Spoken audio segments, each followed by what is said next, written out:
ખેડૂત મિત્રો, તમે મરચીનું વાવેતર કર્યું છે, તમારી મરચીની અંદર થ્રીપ્સ આવી ગઈ છે, કથીરી આવી ગઈ છે, કુકર થઈ ગયો છે, પાંદડા વાંકા વળે છે, મરચી પાન બદલવાનું નામ નથી લેતી, આવા બધા પ્રશ્ન છે.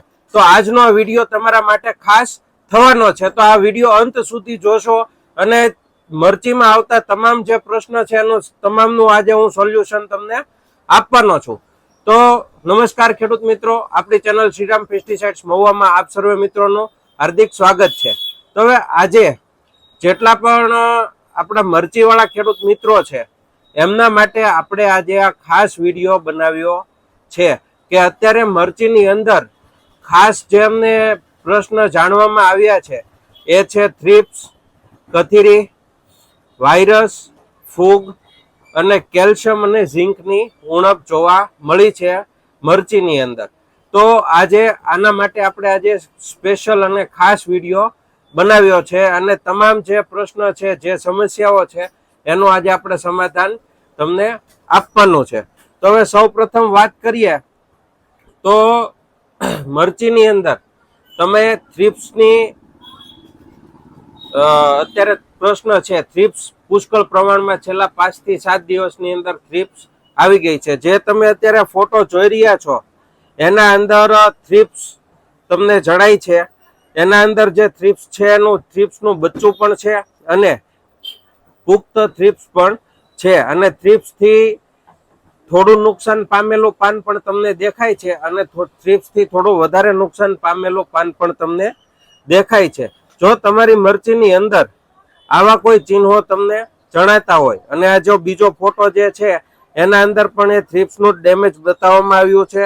પાનની નીચે જે થ્રીપ્સનું નુકસાન હોય છે એ પણ આ ફોટોની અંદર તમને બતાવવામાં આવ્યું છે. અને જે વધારે પ્રમાણમાં કોઈને થ્રીપ્સનો એટેક હોય તો મરચાની અંદર જે થ્રીપ્સનું ડેમેજ થતું હોય તો એ પણ આ ફોટાની અંદર તમને બતાવવામાં આવ્યું છે કે મરચું પણ ખરાબ કરી શકે છે. જ્યારે મરચું નાનું હોય એ સમયે થ્રીપ્સે એના ઉપર ઘસરકા માર્યા હોય, જ્યારે મરચું મોટું થાય ત્યારે એના ઉપર આવું ડેમેજ બતાતું હોય છે. હવે વાત આવે છે કથીરીની. તો અત્યારે જે તમને ફોટો દેખાય છે એના અંદર જે કથીરી છે એ તમને બતાવવામાં આવી છે અને કથીરીથી થતું પાનનું જે નુકસાન અથવા તો તમે પાન જોઈને નક્કી કરી શકો કે આ કથીરીનું નુકસાન છે. અને અત્યારે જે તમે ફોટો જોઈ રહ્યા છો એના અંદર બહુ વધારે પ્રમાણની અંદર કથીરી હોય તો પાનની ઉપર ઝાડા સ્વરૂપ કરી નાખે છે, ઝીણા ઝીણા ઝાડા બનાવે છે. એ આ ફોટોની અંદર તમને દર્શાવવામાં આવ્યા છે. અને અત્યારે જે તમે ફોટો જોઈ રહ્યા છો એ કથીરીનો ફોટો છે. ઝૂમ કરીને ફોટો દર્શાવવામાં આવ્યો છે.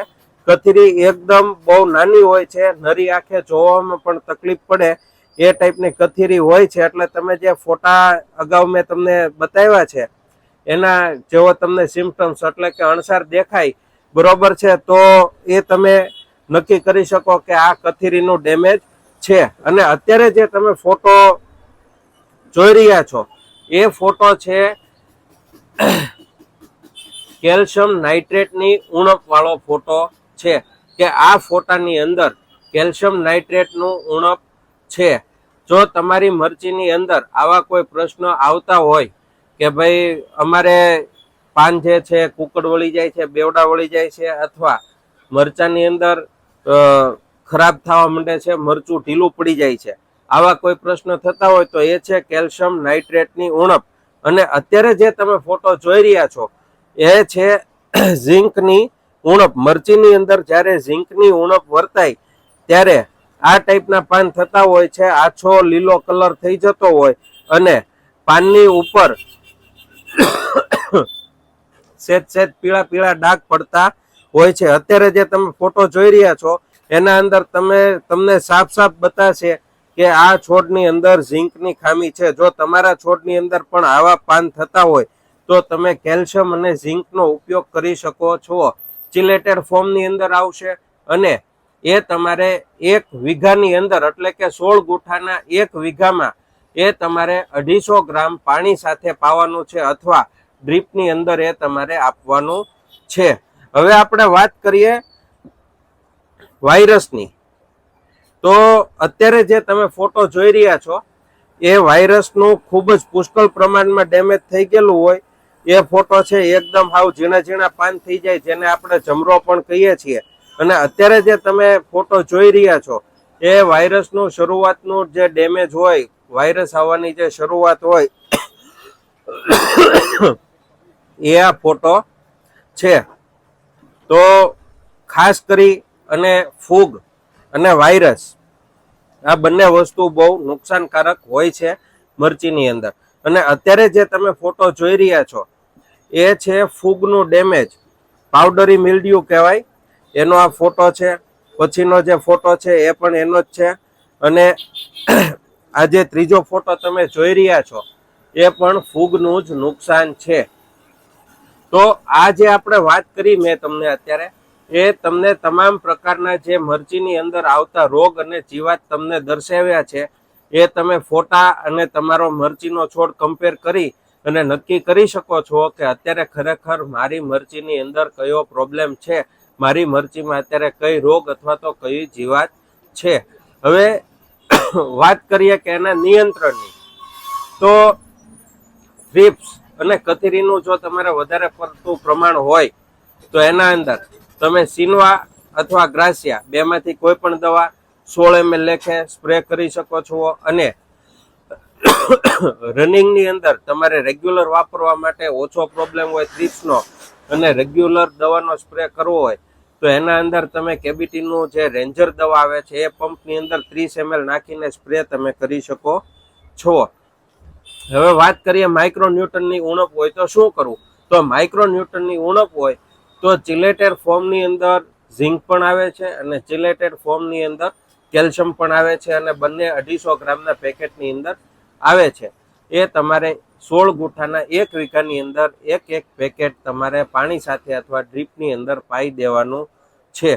હવે ફૂગ અને વાયરસ એ બંને માટે આપણે થોડા દિવસ અગાઉ એક વિડીયો મૂક્યો હતો ઓર્મીનો, અને હજી ગઈકાલે જ મેં બીજો વિડીયો ઓર્મીનો મૂક્યો છે. એના ખૂબ જ સરસ પરિણામ છે અને આવતી તમામ ફૂગ અને વાયરસમાં સારામાં સારું રિઝલ્ટ આપશે, કારણ કે એના અંદર 2 કોમ્બિનેશન ભેગા છે, વેલિડામાઇસિન અને ટેબુકોનાઝોલ, અને એકદમ સારામાં સારું પરફોર્મ કરતી વેરાયટી છે. એટલે તો એ તમારે એક જ દવાથી બંને વસ્તુ કંટ્રોલ થઈ જશે. તો આજે મોટા ભાગની મરચીની અંદર આવતી રોગ અને જીવાત એના વિશે મેં તમને માહિતી આપી છે. હવે આના સિવાય તમારે કોઈ પણ માહિતીની જરૂરિયાત હોય તો જે નીચે અત્યારે વોટ્સએપ નંબર બતાય છે એના ઉપર તમારે મને વોટ્સએપ કરવાનું રહેશે. અને ખાસ કરી અને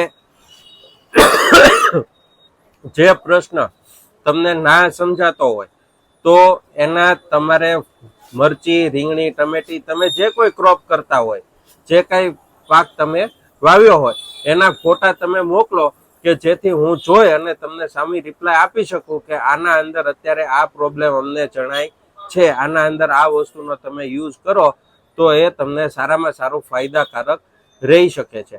હવે ઘણા ખેડૂત મિત્રો એવું કહે છે કે ભાઈ ફોન નથી ઉપડતા, તો ભાઈ અહીંયા અમારે રસ એટલો બધો હોય છે કે સમયના અભાવે અમે દરેક વ્યક્તિને ફોન ઉપર વાત નથી કરી શકતા, એટલા બધા ફોન કોલ ઉપાડી નથી શકતા, આવા બધા પ્રશ્ન આવતા હોય. પણ તમે ખાસ વોટ્સએપની અંદર અમને મેસેજ નાખી દો અથવા ફોટા નાખી દો, બધી વિગત સાથે નાખો ભાઈ અમારે આ મોલાત વાવી છે, એના અંદર અમે આ ટ્રીટમેન્ટ કરી છે અને અત્યારે આ પ્રોબ્લેમ છે, તો અમે શું એમાં કરી શકીએ, એ રીતનું તમે વ્યવસ્થિત જે કાંઈ ફોટા ને એવું બધું મોકલો, અમે તમને જવાબ આપશું. અને બીજી કોઈ તમારે વિશેષ માહિતીની જરૂર હોય તો એના માટે પણ તમે મને વોટ્સએપ ઉપર કોન્ટેક્ટ કરી શકશો. અને જો તમને અમારા વિડીયો ગમ્યો હોય તો વિડીયોને તમારા વધારેમાં વધારે જેટલા ગ્રુપ છે ખેડૂત મિત્રોના એના અંદર તમે આ વિડીયોને મોકલી દો. તમારા ગામના, સંબંધીના, ભાઈબંધોના જેટલા ગ્રુપ છે બધા જ ગ્રુપની અંદર આ વિડીયોને તમે મોકલો અને વિડીયોને તમે લાઈક કરો. અને હજુ સુધી જો તમે અમારી ચેનલમાં નવા હોય, શ્રીરામ પેસ્ટિસાઇડને સબસ્ક્રાઇબ ના કરી હોય તો ઉપર જે અત્યારે ગોળ કલરનું બટન તમને બતાય છે એ બટન ઉપર તમે અડશો એટલે આપણી ચેનલ ઓપન થઈ જશે અને અંદર સબસ્ક્રાઇબ કરવા માટેનું ઓપ્શન આવી જશે. જે ખેડૂત મિત્રોએ ચેનલ સબસ્ક્રાઇબ કરી રાખેલી છે એને ઓપ્શન આવશે નહીં, અને એમનો ખૂબ ખૂબ આભાર. અને વિશેષ જે વાયરસ અને ફૂગનો જે વિડીયો છે એની લિંક અત્યારે આ બાજુમાં જે ચોરસ દેખાય છે એમાં મેં મૂકી છે, એ તમે જોઈ શકશો. આભાર. જય